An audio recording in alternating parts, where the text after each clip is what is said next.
উপস্থাপন করেছেন, আমরা আলোচনা আনতে এই বিষয়গুলো নিয়েই আমরা ঐক্যমতে পৌঁছেছি এবং আপনাদের সহযোগিতা আমরা কামনা করছি।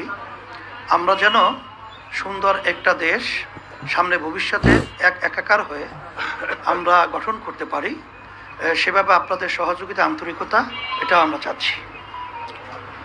আর সাথে সাথে যে কথাগুলো আমাদের হয়েছে, আমরা তাদের সাথে, আমাদের সাথে এবং দেশ এবং মানবতা এবং রাজনৈতিক ব্যাপারে সব বিষয়গুলোই জিস্ট আলোচনাটা আপনাদের সামনে আমাদের সম্মানিত বিএনপি মহাসচিব তিনি উপস্থাপন করেছেন, সেটাই আমাদেরও একই কথা।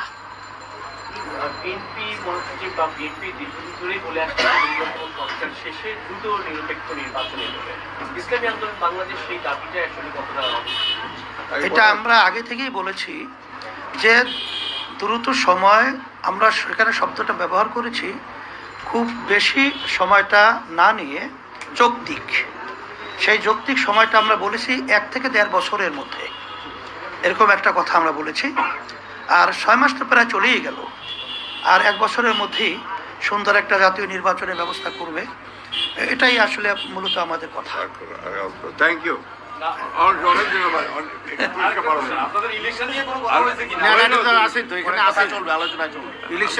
আলোচনা ধারাবাহিক আরো চলতে থাকবে।